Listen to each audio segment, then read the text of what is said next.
We already discussed the sampling distributions of x, the count variable, and p hat, which was made up of x over n. And now we're going to talk about the sampling distribution of x bar. We're going to do this first. I'm going to illustrate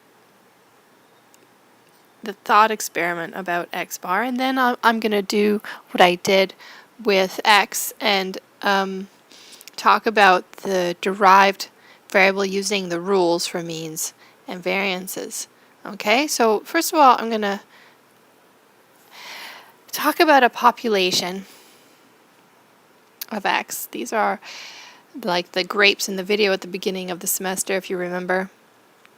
These are the characteristics, the variable outcomes in the entire population. So this could be all women in the population's heights. Okay, so these are what the circles represent.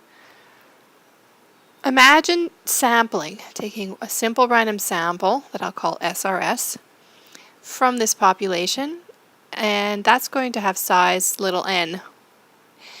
And these are the observations, x1, x2 through xn, and from that sample I can calculate statistics. One would be the sample mean, and I could record it here.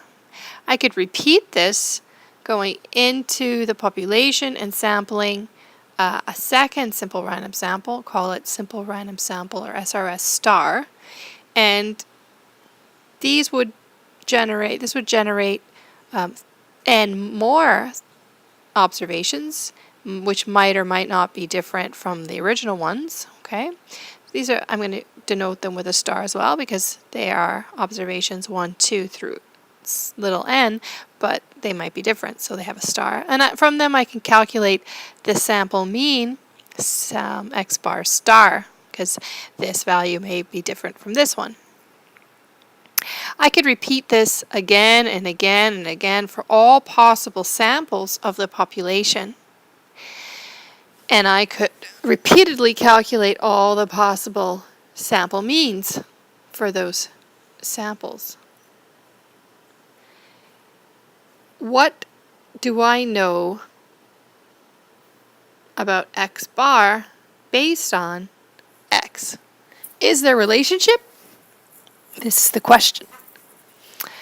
Well, let's say I began with knowing the distribution of this variable. Let's say I knew that the variable x was distributed normal with a mean mu and a standard deviation sigma. Now, do I know something about x bar? Well, in fact, it will have the same shape, n. It will have the same mean, but the standard deviation will be what I call a new standard deviation. It will be smaller. I'm going to denote it as the new standard deviation with a subscript x bar here. It will have it will be a value that is smaller. How do I know it's smaller than sigma? Well, because I'm dividing by a positive non-constant, a non-zero value, and that's going to make it smaller. So it's going to be a positive value, and it's an integer value, so that's going to make that smaller. So what does this mean?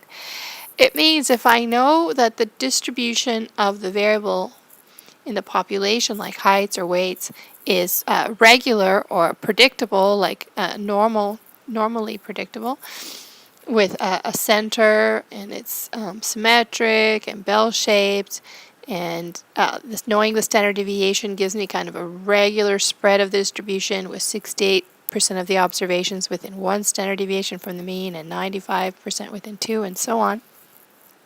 Then the means that come out of taking simple random samples or drawing simple random samples from the population, the means should also exhibit that regular pattern. It's normal with the same center, But the means should be more stable, and that is reflected in the smaller variability of the mean calculations. Okay, so it's a reason why if you get your blood pressure measured, usually you get it measured more than one time, or you'll get it measured over a series of intervals. Okay, and that's to get a more stable measure of your actual average blood pressure. Okay, so keep in mind how I distinguish what I just said from what's happening here. Assuming I know the mean and the standard deviation, and assuming I know that the distribution is normally distributed, then I will know that the X bars will have that normal regular pattern or distribution with the same center, but a tighter spread relative to what it was before. And the more observations I sample, the even tighter the distribution. Okay, so the larger the n, the smaller the sample, the sampling variability, or the variance or standard deviation. It'll go down. Okay. And so in the example I gave about the blood pressure, I don't know mu and I don't know the standard deviation, but I want to know what they are.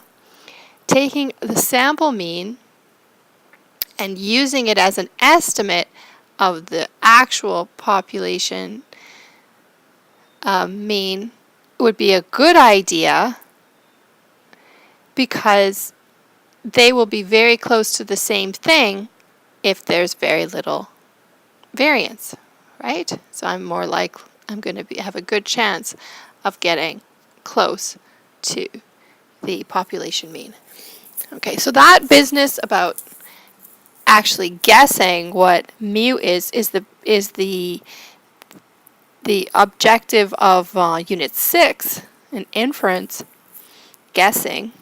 But here we're going to begin with knowledge about the parameters and the shape, and then say something about what we can predict or expect in the sample mean. Okay, so this is the sampling distribution of the sample mean if we know the distribution shape and its parameters. What if we don't know? If we don't know, we can express this as x. We don't know the shape, but we happen to know the mean and the standard deviation. What can we say about x bar? Well, in fact, we can say something.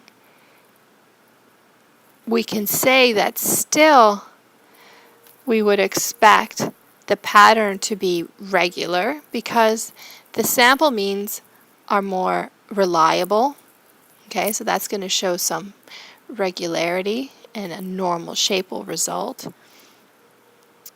The mean will be centered just like the mean of the observation. And the standard deviation, again, will be smaller. This is a result that arises provided that the sample size is large enough and must be greater than or equal to 25. Now, some textbooks will say and must be greater than 30, but 25 is easier to take a square root of, and there's not too much difference. So our textbook and our references will use greater than or equal to 25 as a requirement. This is known as, this result is going to be called the central limit theorem, or derived from the central limit theorem, which says even if you don't start with a normal distribution, you in your sampling distribution of x bar will end up with a normal distribution, provided the sample size is large enough. Note the results about the variance becoming in the sampling distribution of the sample mean, the variance is smaller in both cases. Okay, so this is not a result of the central limit theorem. The central limit theorem result is the key part about that is that the distribution, even though we don't know it in advance, we can be comfortable or confident that the sample means are normally distributed. There are 4 results I'd like you to take from this discussion. One is that if you start with a normal shape, then the sampling distribution x bar will also take a normal shape. The second result is that the mean of the sampling distribution will always be the population mean. And this is useful because if we don't know the population mean, then what we're saying is that out of all possible samples, x bar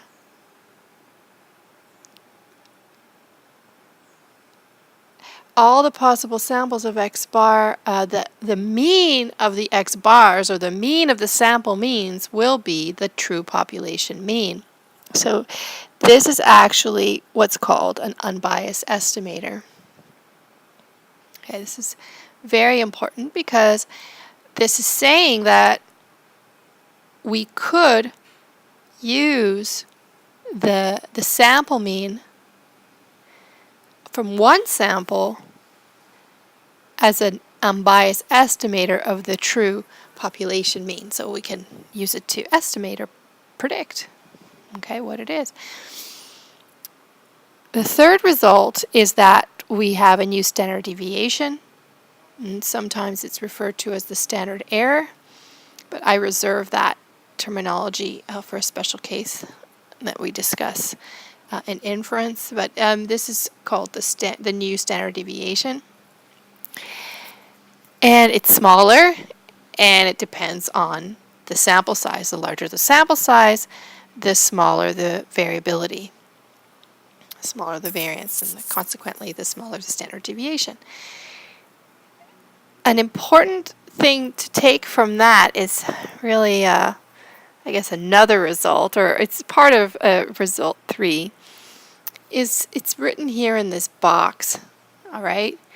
It's really important because of this square root function to realize that if we want to get a smaller standard deviation in our sample mean, in the distribution of the sample mean, we can pick a certain sample size to proportionately reduce the new standard deviation. For instance, let's say we have the results of a sample that's 4 times the size of an original sample that had a size n, okay? Then what could we expect the mean of the sampling, the standard deviation of the sample mean to be?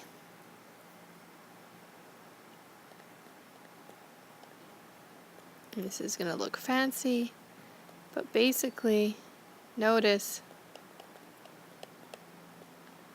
that what I've accomplished by taking 4 times the original sample size is that I will achieve halving, or cutting in half, the original new standard deviation, okay? If I wanted a standard deviation even smaller, like let's say 1/10 the size of the original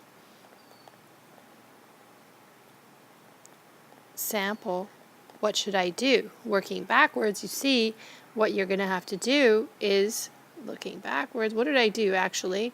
Well, there was a 4 taken out of the square root, makes it 2. So I got to do the reverse. So I got to put the 10 inside of the square root, which makes it, if I go backwards, it's got to be 100. So if I take 100 times the original sample size, I should get a tenth of the original standard deviation, the new standard deviation. Okay, so that's what I'm referring to, is what I'm talking about in this box, that if you want to get a kth of the original desired value, we have to times the sample size by k squared, which is exactly what I'm doing here. I'm going to use an illustration to introduce the fourth result, known as the central limit theorem. Say we began with a distribution of a variable x. This could be something like time till a computer dies, or something like that. Okay, so this is my smoothed out relative frequency histogram.